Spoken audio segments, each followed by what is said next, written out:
We return now to our continuing series this week, Nigeria, Pain and Promise. Tonight, special correspondent Nick Schifrin looks at the country's massive economic surge, new millionaires, growing inequality, and those fighting to provide new opportunities for all Nigerians. In Africa today, for the young, the hip, the rich, there's no better place than Lagos. Nigeria is just the place to be right now in the developing world. Tola Adabgo designs handbags for Florian London. Increasingly, her market is in Lagos. This is the world's fastest growing megacity. Any international business, don't be shy of Africa. There's no Boko Haram anywhere, especially not in Lagos.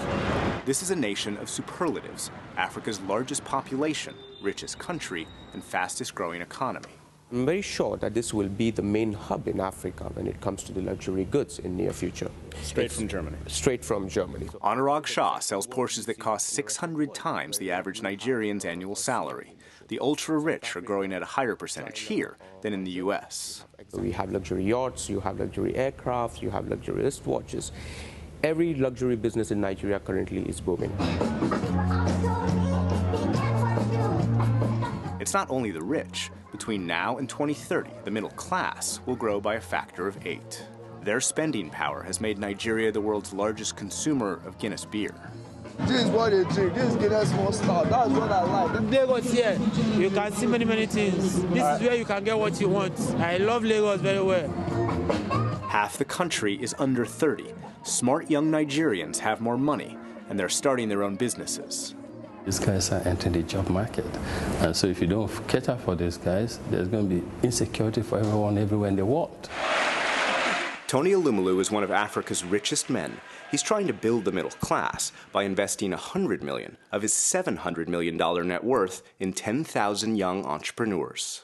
The right sustainable way to intervene in Africa for economic development, for inclusive development, is to invest. When I started initially, I did a free wash, so people were actually attracted to the place.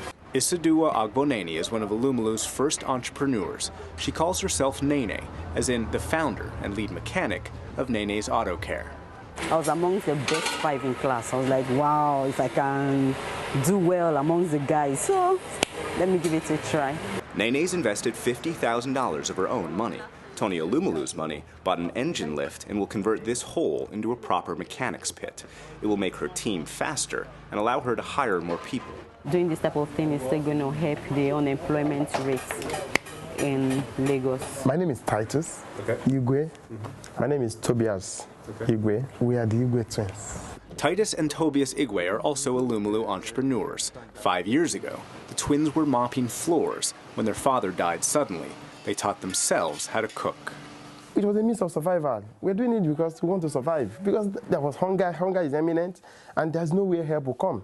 Today, they run Speed Meals Mobile Kitchen. Within a year, they hope to cook and cater for 1,000 people a day. The most important part of the part that we love most, some mouths are hungry. Let's go feed them. On this day, they give away packaged lunches to prospective clients, and they feed about 100 churchgoers. They are always smiling and always dreaming. Elumulu's $10,000 rented this new office space. We're going to have computers in all the rooms. We are going to the moon with this place. That's exactly what it means. Yes. The twins use their rags to riches story to motivate and mentor younger entrepreneurs. We intend to use this story to encourage and inspire the next generation. If the twins can actually make it in this harsh economy, in this same bad condition I find myself, who am I? What is then my excuse? And that's when the mentees sound like the mentor. Because your success is not only success for you and your family. It's success for Africa. And that is the only way Africa can grow. When young businesses and entrepreneurs begin to support other entrepreneurs, let the growth be a chain reaction. If you succeed in employing 100 people, 1,000 people, you're playing your own part. If the fewer level of poverty, abject poverty we have, the better for everyone. But that poverty is still everywhere, and the wealth gap here is among the world's largest. In elite neighborhoods, tuk-tuk taxis weave between mansions and share the road with luxury Mercedes SUVs. The rich build houses that literally look down on the poor who are getting poorer. In 1980, the poverty rate was 27%. By 2010, it was 69%, even though the country's wealth has increased dramatically. Nigeria may be Africa's richest country, but here in Lagos alone, there are more than 100 slums, including this one. This is known as Makoko, where the houses are literally built on stilts on the water. Across the country, more than 100 million people don't have toilets, and only 2% have running water. So the people live, below, the poverty line not because they are less, citizens of this country, not because they're less deserving, but because the government is failing to provide those services. As you can see. Felix Morka is a community organizer for Makoko's 200,000 residents. The water here is filthy and smells of sewage, and yet young residents learn to swim before they can walk. When the government that's supposed to provide those services is not providing those services, then obviously what you have is, a lot of deprivations. There's no potable water. There's access to healthcare, primary healthcare.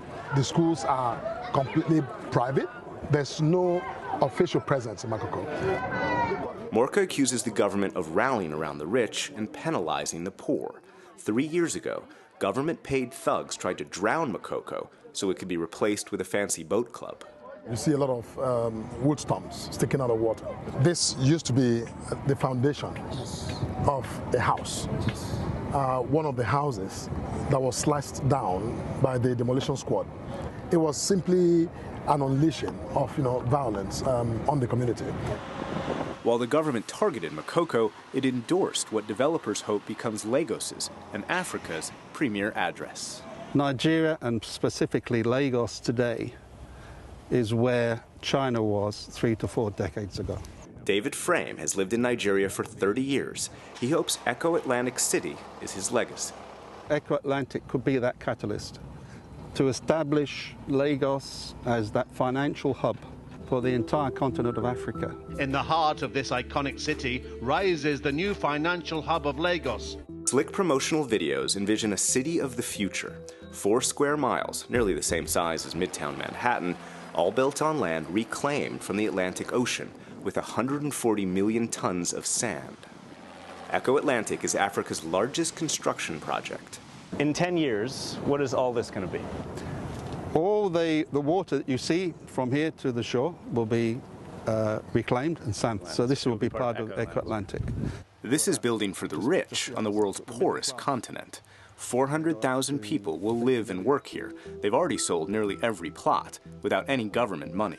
And our model is live in Echo Atlantic, work in Echo Atlantic, and enjoy the facilities of Echo Atlantic.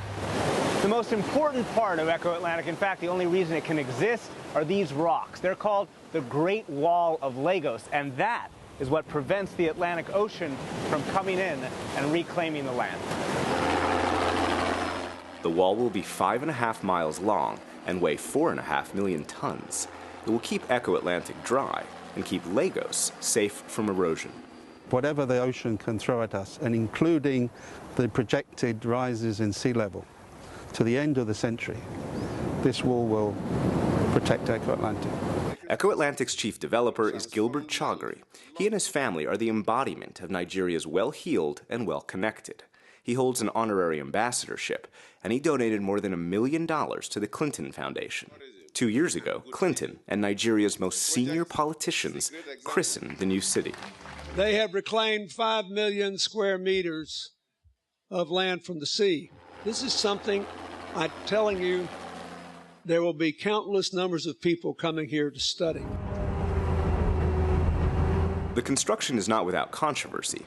Before Echo Atlantic could be built, the government evicted residents who used to live on the beach. Frame says the neighborhood is better for it. The police would attribute a lot of the crime that was going on in the area to people living in those camps. So it was very necessary to move them out. But Morka and those who advocate for the poor believe Nigeria's priority should be building equity, not new cities. You need effective balance. You must ensure that whatever policy that drives Echo Atlantic City, drives even further for the millions of people who are left behind. Unless that is done, then it becomes a very skewed development policy that advances the interests of a few to the detriment of the majority.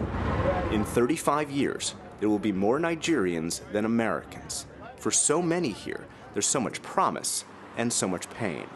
Building the economy and bridging the wealth gap could change the city, the country, and the continent. Nick Schifrin, PBS NewsHour, Lagos, Nigeria. And tune in tomorrow night for the next story in our Nigeria Pain and Promise series about the nation's crippling corruption.